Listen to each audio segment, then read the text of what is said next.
हे मराठे मुंबईत जाणार आहेत म्हणूनच यांनी मुद्दाम सरकारनं हे केलंय. याच्यात काय झाकून ठेवण्यासारखं काहीच नाही.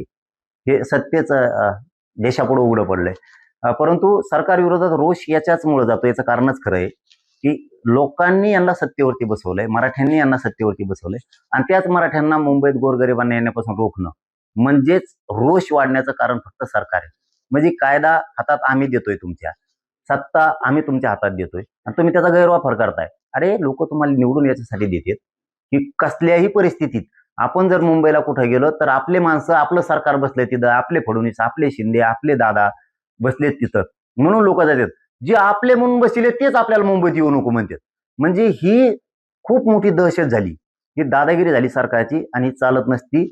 आम्ही मोजित नसतो आणि आम्ही ऐकत नसतो. कायद्याचा सन्मान करतो का आम्ही? तर हो, आम्ही करतोय. आम्ही तुम्हाला अर्ज दिलाय परवानगीचा, तुम्ही परवानगी द्या नाही तर नका देऊ. याचा अर्थ नाही दिली तुम्ही तर कायद्याचा सन्मान तुम्हीच करत नाहीत. मी जात असतो, ठरलं आमचं मुंबईला यायचं, मी जाणार, रात्रंदिवस बसणार.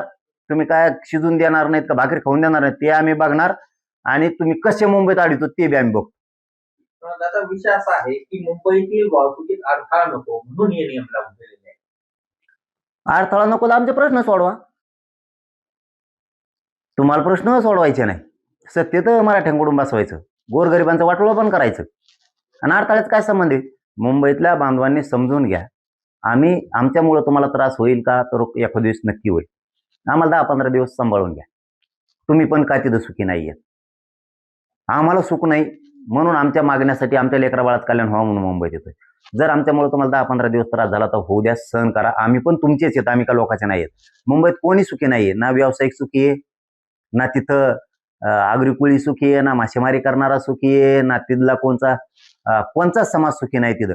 ना तिथला मराठी माणूस मुंबईतला सुखी आहे, ना तिथला परप्रांतीय सुखी आहे, ना तिथं जैन मारडी सुखी आहे, ना तिथं दलित मुस्लिम सुखी आहे, ना तिथं मराठा सुखी आहे, ना तिथं ओबीसी सुखी आहे. कोण सुखी आहे तुम्ही तरी? मग कोणाला सुख नाही तिथं यांच्यामुळं. आम्ही त्यांना नीट करायला यायला लागलो, जरा माज आहे त्यांच्या डोक्यात, मस्ती आहे जरा, ती जरा कमी करायला यायला लागलो. त्याच्यात तुमचं पण हित आहे, आम्ही तुमचं पण लेकरा बाळाचं कल्याणात होणार आहे. हा, एक गोष्ट करी, थोडा त्रास होईल तर आम्हाला सांभाळून घ्या, आम्ही गरीबाचे पोर आहेत, आम्ही न्यायासाठी तिथे यायला लागलो. मुंबईत मात्र येणार, जर ठरलं ना मुंबईत येणार वर्षावरच येणार. मग तर इथं बसू नका, तिथं बसू नका, काय काय तुमच्या बापाची पेंडे होय, इकडे येऊ नको तिकडे येऊ नको.